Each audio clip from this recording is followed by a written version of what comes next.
In this video, I will show you just how easy it is to remove and clean the heating and cooling fan in a Toyota Highlander. The problem is you turn the fan all the way up and the whole dash starts vibrating. It's kind of hard to show in a video, but as you get into the higher speeds of the fan, you can actually feel a vibration through the steering wheel, something shaking. It's probably an obstacle in the fan, but we're going to have to take it apart and take a look at it.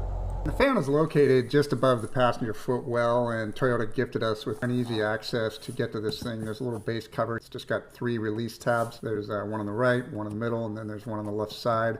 All you have to do is push these forward and they'll release. And once you get those released, then that base cover just kind of pulls away. There's a couple of little tongues that plug into the forward part of the dash.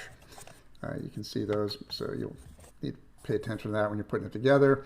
And this is what the release tabs look like up close. All you're doing is you're going to reach in from underneath and you're going to push those forward, and that compresses them so that they release. No tools needed. Now if you look at the top of this thing, there's a little bit of debris already, but the real problem is going to be up inside the fan, so we're going to have to remove it. You have 3 screws, the one on the left, the one on the back, and the one on the right here.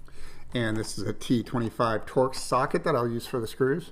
These screws also have 8mm hex heads if you want to do that. I'm using a swivel adapter for the screw that's in the back because it's pretty tight back there. They're not machine screws, so when you're putting it together, you don't want to tighten it too much. And once we get our third one out, then the fan will drop. And we can take a look at it. What you just heard drop out, try to make a run for it, is this thing. If anybody knows what this is, please let me know in the comments. I don't necessarily recognize it. It's not really a pine cone. I'm pretty sure these leaves aren't doing any good either, so we can just pull those out by hand pretty easily. And once we get the leaves out, then we can just kind of spin this thing slowly, take a peek at it, make sure there's no debris caught in there. Once it's cleaned up, and yeah, we've got a little weight out of there.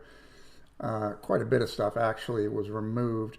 Then we can test it. So what we're going to do is we're going to test it while it's not in place. And look how powerful this thing is at high speeds. It pulls leaves from all the way across the passenger floor, and I'll have to remove those.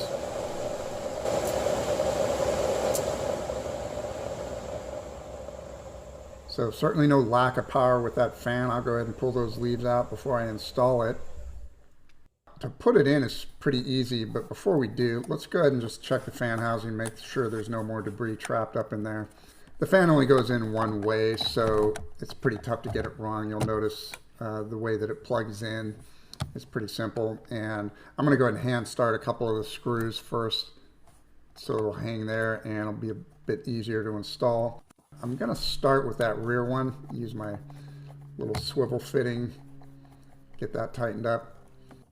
And we can move on to the left and right screws. And once we get those tightened up, plug those 2 tabs for the base cover. Plug those in the front and the 3 snaps. And now we can test it. It's nice and smooth.